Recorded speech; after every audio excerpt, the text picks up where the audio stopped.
السلام علیکم ورحمۃ اللہ وبرکاتہ۔ ان الحمد للہ والصلاة والسلام علی رسول اللہ وآلہ وصحبہ ومن والاه۔ بندہ جب گھر سے نکلتا ہے پاک صاف ہو کر کے مسجد کے سمت نکلتا ہے، صلاۃ کے لیے نکلتا ہے، تو اس کا اجر احرام پہن کر کے ایک حاجی جو حج کرتا ہے اس کا جو اجر ہے وہی اجر اللہ رب العالمین اسے دیتا ہے۔ ذرا اس حدیث کو دیکھیے کیا ہے اس کے اندر۔ عن ابی امامہ، ابو امامہ الباہلی رضی اللہ تعالیٰ عنہ سے مروی ہے، ان رسول اللہ صلی اللہ علیہ وسلم قال، کہ یقیناً اللہ کے رسول صلی اللہ علیہ وسلم نے فرمایا، من خرج من بیتہ متطہرا، جو خوب اچھی طرح سے پاک صاف ہو کر کے اپنے گھر سے نکلا، الی صلاۃ مکتوبۃ، کسی بھی فرض صلاۃ کے لیے، فاجرہ کاجر الحاج المحرم، تو اس کا اجر احرام پہن کر حج کرنے والے حاجی کے بقدر ہے یا اسی جیسا ہے۔ یہ حدیث سنن ابی داؤد کے اندر موجود ہے، کتاب الصلاۃ، باب ما جاء فی فضل المشی الی الصلاۃ، حدیث کا نمبر ہے 558، اور اسے محدث اثر علامہ ناصر الدین البانی رحمہ اللہ نے حسن قرار دیا ہے۔ آپ دیکھنا چاہیں گے تو ان کی تحقیق صحیح سنن ابی داؤد نمبر ہے 567، وہاں آپ دیکھ سکتے ہیں۔ ویسے یہ حدیث مسند احمد بن حنبل میں بھی موجود ہے، جلد نمبر 5 صفحہ 268۔ تو اس عمل سے اللہ رب العالمین بندے کو احرام پہن کر حج کرنے والے حاجی کا اجر دیتا ہے، کسے؟ جو پاک صاف ہو کر کے اور مسجد کسی فرض صلاۃ کے لیے جاتا ہے۔ اس حدیث کا معنی کیا ہے؟ فَأَجْرُهُ كَأَجْرِ الْحَاجِّ الْمُحْرِمِ، کہ اس کا اجر احرام پہن کر حج کرنے والے کے اجر کے بقدر ہے۔ یعنی جیسے ایک حاجی حالت احرام میں ہو میقات سے پہلے، تو جیسے وہ پورے طور پر اجر حاصل کر لیتا ہے، تمام اور کمال حاصل ہوتا ہے، ایسے ہی مسجد میں ابھی بندہ صلاۃ کے لیے داخل نہیں ہوا ہے، اپنے گھر ہی سے وضو بنا کر کے جا رہا ہے، تو گویا کہ جیسے حاجی حالت احرام میں ہو گیا ہے وقت سے پہلے، اجر و ثواب کے لیے وہ بہتر ہے، ایسے ہی مسجد میں داخل ہونے سے پہلے گویا کہ اس نے اگر وضو کر لیا ہے گھر ہی سے، تو گویا کہ اس نے احرام میں وہ احرام میں پہلے ہو گیا، کیونکہ احرام میں ہونا حج کے لیے ضروری تھا، شرط ہے۔ ایسے ہی وضو کے لیے، ایسے ہی صلاۃ کے لیے وضو کے اندر، ایسے ہی صلاۃ کے لیے باوضو ہونا صحت صلاۃ کے لیے شرط ہے، تو ایک کو دوسرے سے مثال دی گئی ہے۔ لیکن یہ بات عبید اللہ مبارک فوری رحمہ اللہ نے مرآت المفاتیح کے اندر کہی ہے۔ لیکن کیا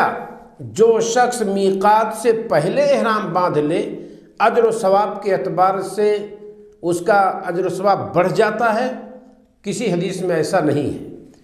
اگر ضرورت پڑ جائے تو انسان میقات سے پہلے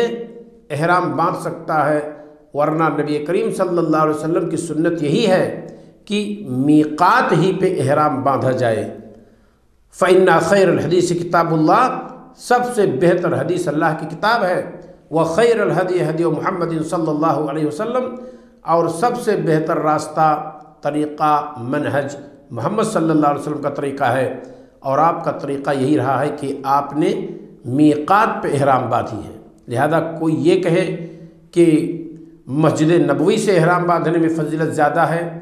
یا اور پہلے سے احرام باندھنے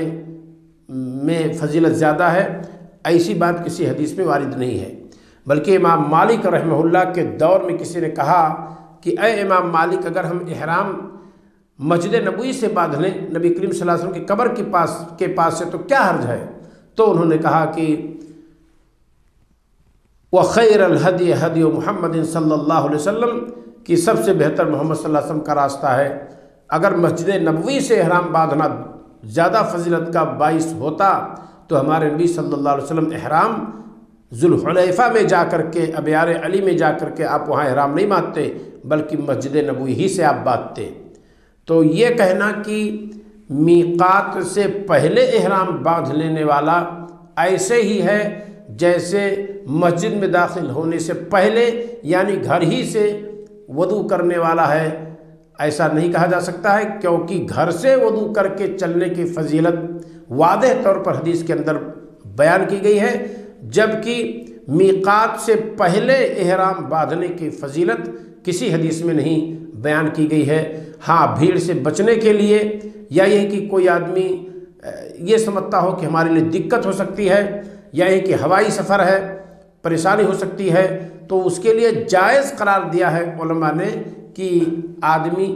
کے لیے بہتر ہے کہ میقات سے پہلے احرام باندھ لے۔ تو جائز پر عمل کرنا یہ فضیلت کا باعث نہیں ہو سکتا ہے، اور یہاں فضیلت کی بات کہی گئی ہے، یعنی اگر کوئی شخص اپنے گھر پر وضو کر کے چلتا ہے تو اس کے لیے فضیلت کا باعث ہے یہ۔ بہرحال اور بہت ساری باتیں اس تعلق سے کہی گئی ہیں۔ یہ کہ یہ بات بھی کہی جا سکتی ہے کہ نبی کریم صلی اللہ علیہ وسلم نے تاکید کے لیے بات کہی ہے کہ کوئی عام حاجی نہ سمجھے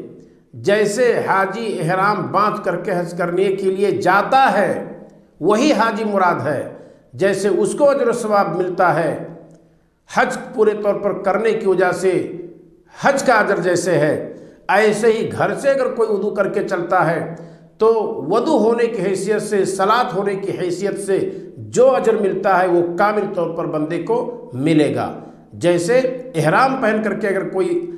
حج کرتا ہے تو اس میں کوئی شک نہیں، اس کا اجر و ثواب کا کمال و تمام رہے گا اور اس میں کسی قسم کا نقص نہیں رہے گا۔ ایسے ہی وہ بندہ جو گھر ہی سے وضو کر کے چلتا ہے، وضو کے اعتبار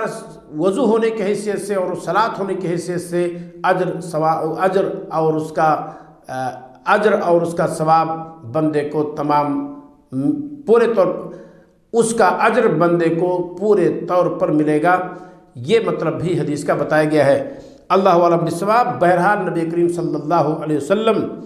کا یہ بیان کرنا کہ بندہ اگر گھر پر وضو کر کے پاک صاف ہو کر کے اور مسجد آتا ہے تو اللہ رب العالمین جیسے حاجی کو اجر دیتا ہے اس کی پریشانی کا، اس کے احرام پہننے کا، اس کے دوڑنے بھاگنے کا، حج ہونے کے اعتبار سے، ایسے ہی اللہ رب العالمین اجر دیتا ہے صلاۃ کے لیے گھر سے نکلنے والے کو وضو ہونے کی حیثیت سے اور صلاۃ ہونے کی حیثیت سے۔ دونوں کا اجر اپنے اپنی جگہ پر ہے اور دونوں اجر دیے جاتے ہیں۔ اللہ رب العالمین ہمیں اور آپ کو اس طرح کی حدیثوں پر عمل کرنے کی توفیق عطا فرمائے۔ السلام علیکم ورحمۃ اللہ وبرکاتہ۔